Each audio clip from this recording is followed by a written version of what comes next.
Hello everyone, कैसे हो आप सब। एक बार पुनः स्वागत है आप सभी का हमारे अपने YouTube channel Shiv coaching classes पर। उम्मीद करते हैं दोस्तों आप सभी बेहतर होंगे और आप सभी की पढ़ाई भी अच्छे ढंग से चल रही होगी। आज की इस वीडियो में हम देखेंगे क्लास 12th बायोलॉजी। देखिए 2 अंकों वाले मोस्ट इंपोर्टेंट क्वेश्चन देखेंगे और दोस्तों आपका जो बोर्ड एग्जाम है उसके पहले जो है आप इन 2 नंबरों वाले क्वेश्चन को अवश्य पढ़ के जाइए, क्योंकि डेफिनेट रूप से यहाँ से कोई ना कोई क्वेश्चन अवश्य 2 नंबर में आपको पेपर में देखने को मिलेगा। तो आइए सीधे वीडियो की स्टार्ट करते हैं। देखिए पहला क्वेश्चन है कि अंडाशय तथा वृषण के दो कार्य लिखना है। देखिए अंडाशय व वृषण के 2 कार्य, ये तो काफी इंपॉर्टेंट है दोस्तों, दोनों क्वेश्चन इंपॉर्टेंट हैं। आपसे 2 कार्य वृषण या 2 कार्य अंडाशय के पेपर में पूछा जा सकता है। देखिए तो यहाँ पे सबसे पहले तो हम देखेंगे अंडाशय के कार्य। तो देखिए अंडाशय के प्रमुख कार्य जो हैं, इसमें से पहला प्रमुख कार्य क्या होता है कि अंडाणु का निर्माण करना, यानी ओवरी या अंडाशय का प्रमुख कार्य क्या होता है कि अंडाणुओं का यानी ओवम का निर्माण करना, या हम ये कह सकते हैं कि मादा युग्मक का निर्माण करना।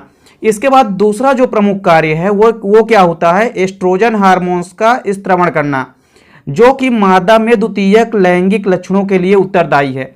यहाँ पे आप प्रोजेस्टेरॉन हार्मोन्स भी कह सकते हैं। तो एस्ट्रोजन या प्रोजेस्टेरॉन हार्मोन्स का स्त्रवण करना, जो कि मादा में द्वितीयक लैंगिक लक्षणों के लिए उत्तरदायी है।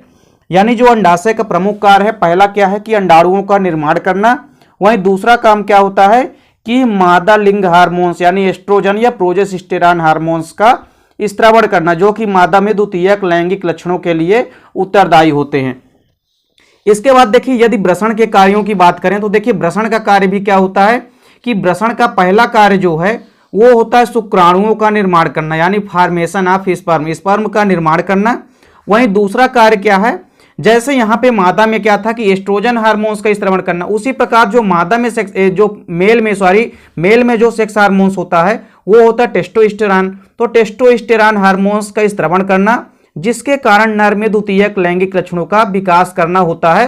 तो मुख्य रूप से जो टेस्टोस्टेरॉन हार्मोन्स है इसका स्त्रवण करना, जो कि लीडिंग कोशिकाएं काम करती है।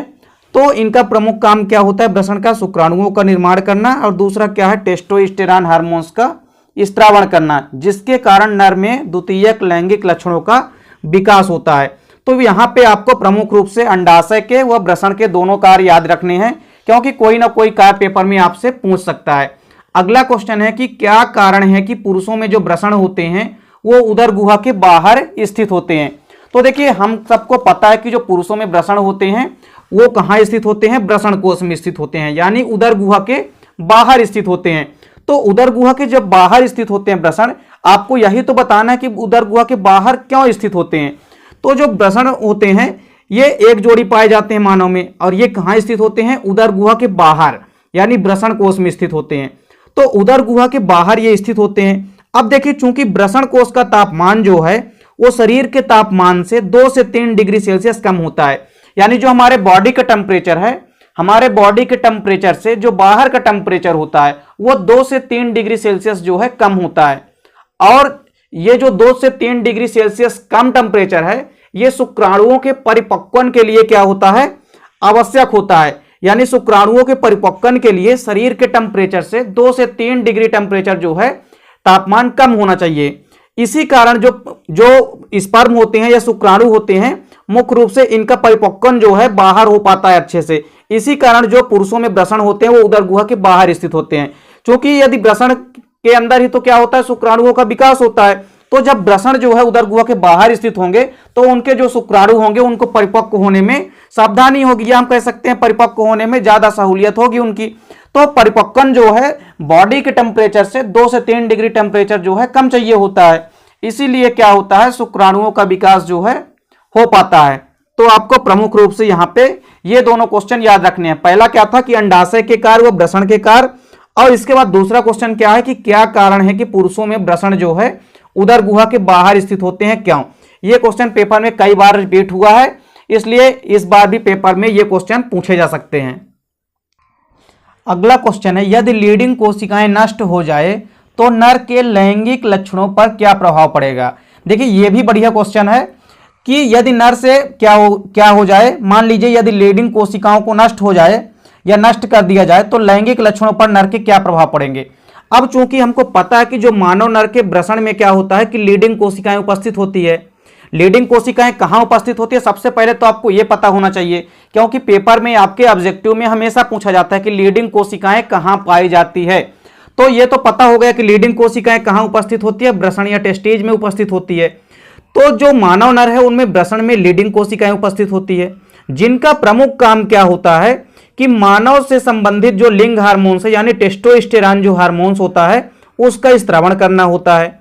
और यदि ये नष्ट हो जाए तो इनका या इनको निकाल दिया जाए, दो ही कारण हो सकते हैं, या तो इनको नष्ट कर दिया जाए या तो इनको बाहर निकाल दिया जाए। तो इससे होगा क्या कि जो नर का लैंगिक लक्षण है, इससे लैंगिक लक्षणों का विकास जो है धीरे धीरे रुक जाएगा।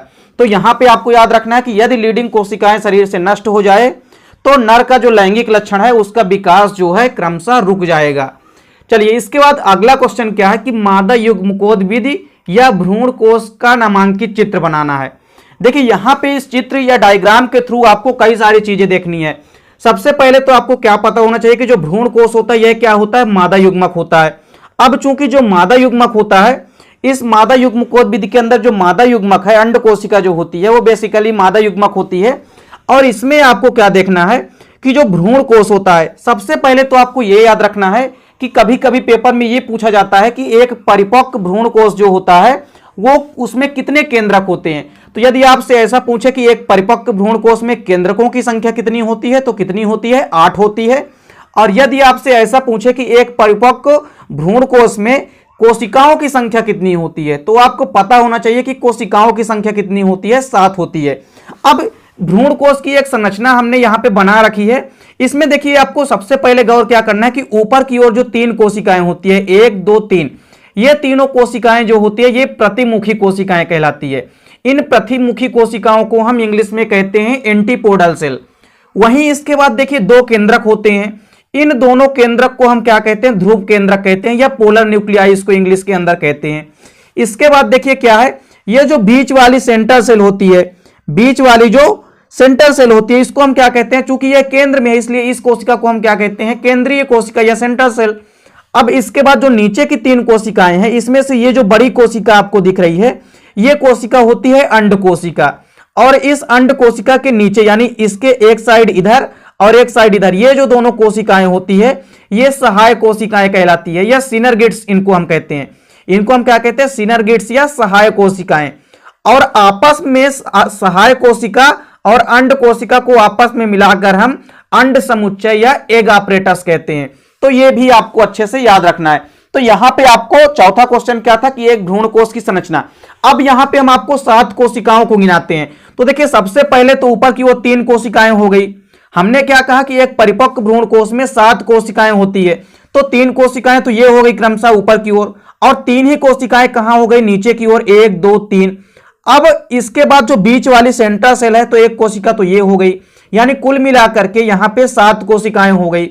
अब इसके बाद देखिए क्या है कि ये जो अब केंद्रकों की यदि बात करें तो तीनों कोशिकाओं के अंदर 3 केंद्रक हो गए और बीच में 2 केंद्रक हो गए, यानी 3 और 2 5 केंद्रक हो गए, और नीचे वाले तीनों सेल में 3 केंद्रक, तो कुल मिलाकर के 8 केंद्रक हो गए। तो आपको याद रखना है कि एक परिपक्व भ्रूण कोश में 8 केंद्रक और 7 कोशिकाएं होती है, ये आपको अच्छे से याद रखना है। अगला क्वेश्चन है विपुंसन किसे कहते हैं। देखिए, ये क्वेश्चन भी इस बार पेपर में आ सकता है आपके, विपुंसन क्या है। तो विपुंसन देखिए क्या होता है कि जब कोई मादा जनक जो है यदि वह द्विलिंगी पुष्प धारण करता है, तब बिना मादा प्रजनन अंग को प्रभावित किए हुए ही यदि इसके पराग कोश या पुंकेसर को निष्कासित कर मादा पुष्प में कृत्रिम रूप से रूपांतरित किया जाता है, इसे ही हम विपुंसन कहते हैं। कोई भी यदि मादा जनक द्विलिंगी पुष्प धारण करता है तो इसमें क्या होता है कि बिना मादा प्रजनन अंगों को प्रभावित किए हुए ही जो पराग कोश या एंथर होते हैं ये पुंकेसर को निष्कासित कर देते हैं, यानी पुंकेसर को निकाल देते हैं तथा मादा पुष्प में कृत्रिम रूप से रूपांतरित कर दिया जाता है, और इसको मादा पुष्प में कृत्रिम रूप से रूपांतरित कर दिया जाता है। इस क्रिया को ही हम क्या कहते हैं, विपुंसन कहते हैं। अगला क्वेश्चन है कि आभासी फल या कूट फल किसे कहते हैं। तो देखिए, आभासी फल या कूट फल या इसको हम असत्य फल कहते हैं, और इसको हम इंग्लिश के अंदर क्या कह सकते हैं, फॉल्स फ्रूट। तो फॉल्स फ्रूट का मतलब क्या होता है, देखिए पुष्प तो 2 ही प्रकार के होते हैं, एक तो सत्य फल और दूसरा क्या होता है, असत्य फल। यदि सत्य फल आपसे पूछता है तो सत्य फल क्या होता है, ऐसा फल जिसका निर्माण किसी भी पुष्प के अंडाशय से हो उसको हम सत्य फल कहते हैं। बट यदि किसी अंडाशय के अतिरिक्त यदि किसी भी पार्ट जैसे थैलमस हो गया या पुष्पासन हो गया या कैलिक्स या बाएं दल पुंज से यदि पुष्प से यदि क्या होता है, यदि पुष्प के अंडाशय के अतिरिक्त किसी भाग यानी पुष्पासन या बाएं दल पुंज से यदि किसी भी फल का निर्माण हो जाता है, ऐसे फल को हम असत्य फल या कूट फल या आभासी फल कहते हैं।